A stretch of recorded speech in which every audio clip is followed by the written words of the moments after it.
It's the big pinch, everybody, taking place in the S&P 500, gearing up for a big move in the markets. That's what we're going to talk about on today's Stock Market Brief Show. If you're new here, welcome to the show. We use technical analysis and intramarket analysis to get a good idea as to where the market might be headed next. That right there is a nice big thumbs up. Make sure to hit that thumbs up if you haven't done so already, and subscribe to the channel if you haven't done so already. Now, we're going to start from big picture stuff, and we're going to zoom into the smaller time frames to get really a good glimpse as, how can we potentially play this, and what levels do we need to watch to see a potential explosive move that we need to be prepared for, both if you're bearish and or if you're bullish. Now, from the quarterly chart, which means that each candle here on the screen represents 3 months, right? 1 quarter. And what you'll see highlighted here is the times that the S&P 500 had 2 quarterly closes beneath the 5-period EMA. When that has happened, we have seen, we've seen a big sell-off, right? That was the bursting of the dot-com bubble and then the great financial crisis. The last time that it's happened was recently right over here, and we're starting to see a little bit of a reflexive bounce. Does this mean we're going to have the same outcome? It doesn't necessarily mean that, but what I find interesting is that when we have a quarterly 5 EMA close under the quarterly candle close underneath the 5 EMA, typically, as you can see here, here, here, here, and here, all those have something in common that these did not have in common. Well, guess what it was? The Fed stepped in each one of those times, and that caused a move higher in the markets overall. Okay, if you don't believe me, I can show you this right here. You had QE2 announced, Operation Twist, China stock market turbulence here. You had the repo crisis, and then you had QE Unlimited. Each one of those times was called out here. Now, the Fed, as it stands, they didn't step in till later on the great financial crisis and also the dot-com bust. And as it stands right now, remember what the Fed is doing. They're holding rates higher for longer. And still, the Fed meeting probabilities are saying 25 basis points more in March, 25 basis points more in May, 25 basis points in June, and then holding it into next year. And then we could potentially start to see rates come off. They're also tightening still. As you can see, blue line go down. That means they are tightening there. That's the Fed balance sheet. The Fed says that more rate hikes are needed to curb inflation. Going into next week, what could be a catalyst to see this market move? Well, Jerome Powell is going to be testifying for 2 days. That's Tuesday, and that's also Wednesday. On top of that, we got JOLTS job opening, and then on Friday, we got non-farm payrolls and unemployment rate. These are very big. They're major reports, major things that could come from them, and they could create decisive moves in the overall market, which brings me to this here. We've been coiling up tightly. We really haven't gone anywhere for quite some time. Price action has been giving us some chop right here.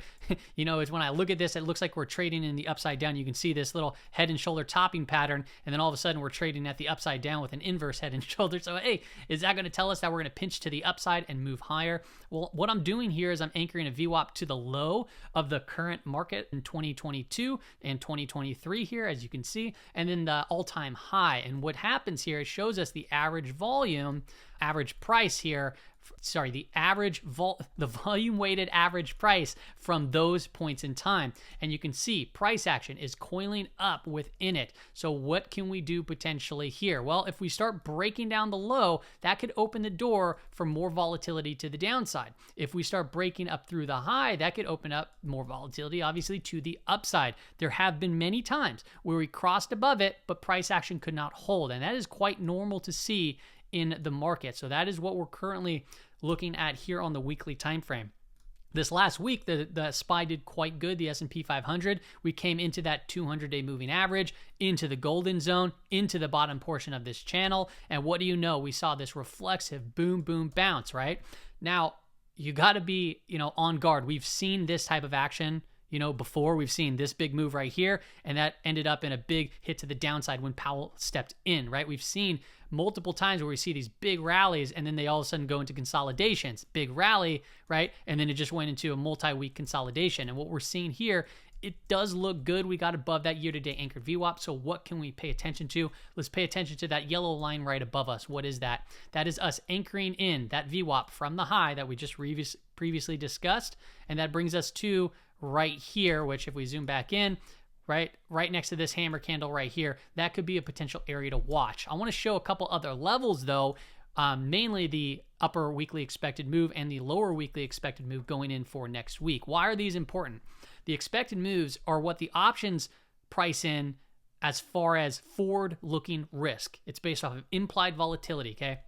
And what it's basically telling us now is the market is saying, hey, we're looking for the market to close somewhere between 412.04 to 396. There's about a 68% probability, right, of that taking place, which is a 1 standard deviation. Okay, can it go above that? Yes. Can it go below that? Obviously, yes, too, as well. But as you can see here, last week, where did we close? Oh, we closed on that expected move, slightly just outside of it.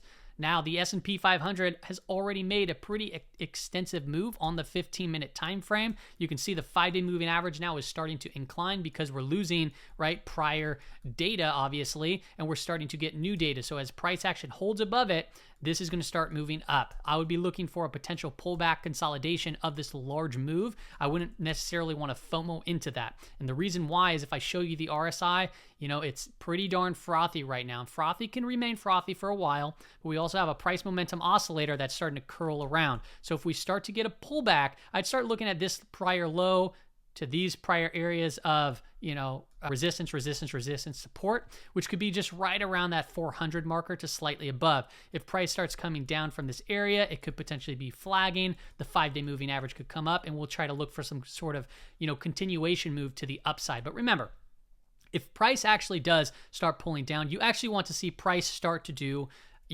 see strength on an area of potential support. So when it does that, that's what I call the U-turn, right? You see this U-turn and you start to see price show strength, and then you could potentially add in, and then it'll give you an option to have a stop right here or at the prior low, and then try to look for price to break this prior swing high. That would be what I'm looking for. What can potentially change the market direction? Well, we had a big move to the downside in the 10-year yield. It was down 2.68%, bringing the 10-year yield to 3.9%. Now, if this starts to head down, that could be potentially positive, and we could see some continued momentum to the upside.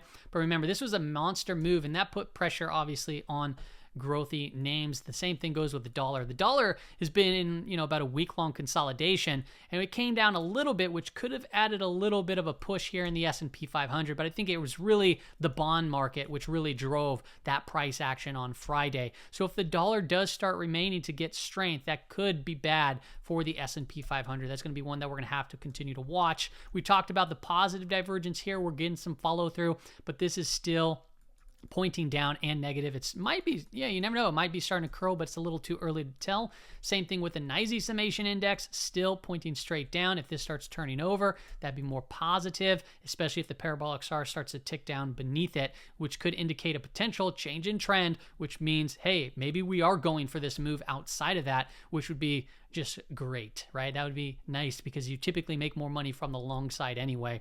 At least that's my preferred method of trading. A couple other things that I want to call out here. This is looking at SPIP over GOVT, which is tips over treasuries, and I measure the rate of change. It's a 10-period rate of change. And what I'm highlighting here is when we get to a rate of change that comes above this 1.3 level, we have seen volatility spike. It's highlighted in red, right? Spike, and then spike. It doesn't tell you how high it's going to go, but I wanted to call out that we are reaching back up into this area, and it could indicate that we might see volatility right around the corner. The green levels are when it gets to that -2, and you can see, hey, when it gets up there, volatility subsided, right? And then it's been on the subsided portion here for quite some time as volatility's been coming off. Now, right here, it's actually triggered, and this has been quite accurate, but these I have in dashed lines because volatility kept going down. And then I'm thinking about it, and I'm like, well, actually, last fall is when we had the big rush into, obviously, 0 date. So we had some stuff change in the fall, and that really suppressed volatility. So is this indicator a dud now? It's a possibility, but I am still watching it just to see how it might react moving forward, because after this, right, more into December, we had this rate of change hit, and we had this big spike up to around 26% on the VIX. And remember, the VIX, right, does not include the 0-date option. So even though that we saw this spike here, it doesn't calculate in the 0-date options, and we saw volatility get suppressed. Another big warning sign here is the Saylor to Schiff tool has crossed beneath the rate of change, the 4-week rate of change of that 0 line, which has marked big sell-offs. It's marked off every crash, actually, in the price of Bitcoin. We've been seeing a lot of whipsaws as of recently. We caught some big ones to the downside, but we saw some whipsaws in here. The last buy signal was right over here, and it caught, the bulk of this move. And now we're starting to cross down. I think we still have, this closes at 7 o'clock or on Sunday. I have to relook at it, but the weekly candle still hasn't closed yet. So this could change if we get some crazy bid in the market in Bitcoin. But remember, if this crosses beneath it, that activates the signal, but it doesn't necessarily mean that the trigger's hit. The trigger would have to take out the weekly candle's low. So as the new candle develops, if that new candle takes out this candle's low, that would be that's based off of my sell signal. But a lot of people also, I've seen front run this. This is just a way that I navigate the price of Bitcoin. And what I've seen in the past too is it also works really good for crypto trading equities as well. So that is one thing that I'm watching out for. That's all I got for you on today's episode, everybody. Hope it helped out. Those are the levels I want to watch, right? If we start taking out the low of the week, that's not going to be a good sign. If we start breaking up higher out of this pinch, that could be quite positive. In the short term, I think it ran its course a little bit. I think we need to see some digestion, see how it works to potentially add more into our positions, or if you missed it, to go long. If you're interested in seeing some trade ideas and more charts, join the Patreon group. It's $9 a month. Once you do sign up, you get access. You got to sync Discord up, and that's where I post everything. If you don't want to pay $9 a month, I don't blame you. Just do the annual. It's $90. By the way, it's $90 for an entire year, and I do a crud ton of stuff in here, including I'll share my watch lists, which is a large watch list, trade ideas, weekly expected moves. I give out zones, which are this other indicator that I like to use, and it's a lot a different products that I put in there. I give you permalinks to my stock market indicators. I would love to hear, if anybody else sees a Discord that they're part of that offers this much for this type of a price. And you also get access to the community too. So thanks to all the Patrons that do support me. The reason I started this was to actually help get out of my complete career to do this full time. And so far it's basically replaced that income, which has been a huge help for me to actually leave that job for the last 12 years. That's all I got for you, everybody. Have a wonderful weekend.